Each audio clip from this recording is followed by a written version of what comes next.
આયુર્વેદના મહર્ષિ ભાવપ્રકાશ વરસાદના પાણીના ગુણ કહેતા જણાવે છે કે વરસાદનું પાણી ત્રિદોષનાશક છે.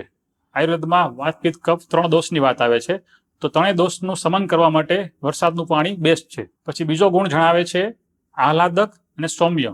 આ વરસાદનું પાણી મનને શાંત કરનાર અને આનંદ આપનાર છે, એટલે કે તેનાથી તમારું મન એકદમ શાંત થાય છે.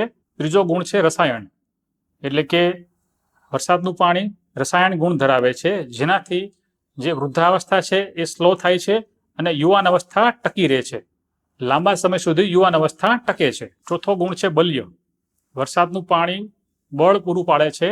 જે લોકોને નબળાઈ થાક લાગતો હોય તો એ વરસાદનું પાણી પીવાથી શરીરનું બળ વધે છે. પાંચમો ગુણ છે શ્રમહર, એટલે કે જે લોકોને થોડું પણ કામ કરવાથી થાક લાગતો હોય, એનર્જી લો લાગતી હોય, તો એ લોકોએ રૂટીનમાં પોતાના જીવન દરમિયાન, એટલે કે રૂટીનમાં પોતાના લાઈફસ્ટાઈલમાં તે વરસાદના પાણીનું સેવન રેગ્યુલર કરવું જોઈએ, જેનાથી થાક લાગતો દૂર થશે.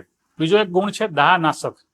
વરસાદનું પાણી જે શરીરમાં ગરમી વધારે હોય, એ ગરમીના કારણે પેટમાં બળતું હોય, ખાટા ઓડકાર આવતા હોય, પેશાબ બળતો હોય, તો આ બધી ગરમીને દૂર કરનાર, એટલે કે દાહ બળતરાને નાશ કરનાર છે. એટલે કે શરીરમાં ઠંડક પૂરી પાડે છે અને જ્યાં પણ બળતરા હોય એ બળતરાને મટાડે છે. ઘણા લોકો એવું કહેતા હોય છે કે વરસાદનું પાણી આપણે પીવું ના જોઈએ, ખાસ કરીને શહેરોમાં રહેતા લોકો માટે. એનું કારણ એ લોકો એવું કહેતા હોય છે કે શહેરોમાં જે અત્યારે બધી કંપનીઓ, ફેક્ટરીઓના કારણે, ધૂળ ધુમાડાના કારણે બહુ ગંદુ થયેલું એટમોસ્ફિયર હોય છે, પ્રદૂષણ ફેલાયેલું હોય છે. તો આ જે ગંદકી હોય છે અને જે ધૂળ ધુમાડા હોય છે, બધી ફેક્ટરીઓના કારણે જે હવામાન દૂષિત થયેલું હોય છે, તો એ વરસાદનું પાણી પણ આપણા માટે સારું નથી. પરંતુ એવું નથી હોતું.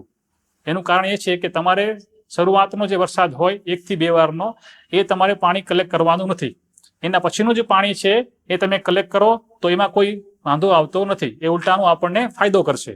તો એ પાણી કલેક્ટ કરવા માટે સિમ્પલી એવું હોય છે કે વરસાદ વરસતો હોય ત્યારે એ પાણીને તમારે અધરથી જ તે ઝીલવાનું હોય છે, અને એ પાણી જમીન પર પડે એની પહેલા જ તમારે તમારા વાસણમાં ભરી લેવાનું હોય છે.